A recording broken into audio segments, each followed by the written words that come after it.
মেলাঘরে বাম যুবদের সাংগঠনিক শক্তি প্রদর্শন, নেশার বিরুদ্ধে প্রশাসনকে কার্যকরী ব্যবস্থা গ্রহণের দাবি, অন্যথায় ছাত্র যুবদের সাথে নিয়ে বৃহত্তর আন্দোলনের হুঁশিয়ারি।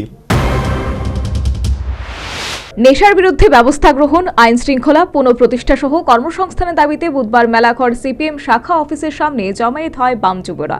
পরে সেখান থেকে শুরু হয় মিছিলে নেতৃত্বদের মধ্যে ছিলেন মোহাম্মদ সেলিম, ভোলা ভৌমিক, প্রসেনজিৎ মজুমদার, মানিক দে সহ অন্যান্যরা।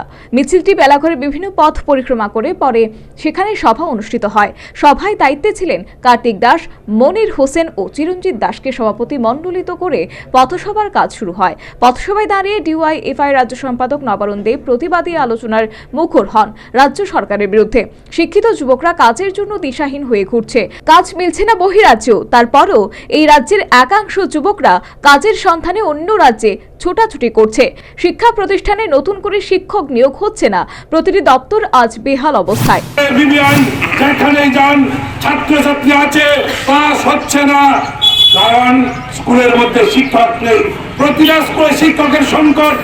রাজ্যের বিজেপি সরকার তৈরি হওয়ার পর পরিকল্পিতভাবে আমাদের রাজ্যের মেধার বিকাশ যেন না হয়, এ রাজ্যের ছেলেমেয়েরা সরকারি স্কুলে পড়াশোনা করে ভালো নাম্বার যাতে না পায়, সেই পরিকল্পনা করে মেধাকে শেষ করে দেওয়ার লক্ষ্যে আমাদের স্কুলগুলোর মধ্যে শিক্ষক নিয়োগ করছে না।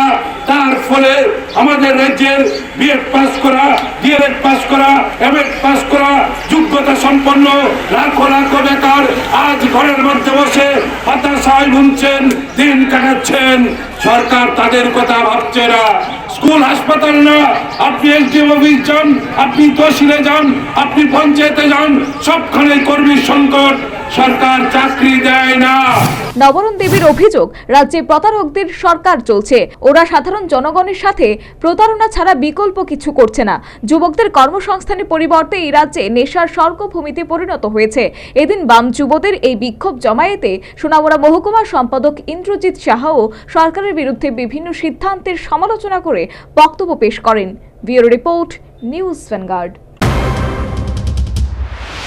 শিজা ইনস্টিটিউট অফ কিডনি সায়েন্সেস কিডনির জটিল রোগের চিকিৎসার জন্য এক উৎকৃষ্ট প্রতিষ্ঠান, যেখানে উত্তর পূর্ব ভারতের প্রথম এবিও অসামঞ্জস্য কিডনি প্রতিস্থাপন এবং মৃত ব্যক্তির কিডনি প্রতিস্থাপন করা হয়। এখানে 115টিরও বেশি কিডনি প্রতিস্থাপন এবং উত্তর পূর্ব ভারতের সবচেয়ে বেশি হিমোডায়ালিসিস করা হয়েছে এবং এই সংখ্যা দিন দিন বাড়ছে। Shija institute of kidney sciences Tripura সরকার সহ অরুণাচল প্রদেশ, মেঘালয়, মিজোরাম, মণিপুর এবং নাগাল্যান্ড সরকার দ্বারা স্বীকৃতি প্রাপ্ত।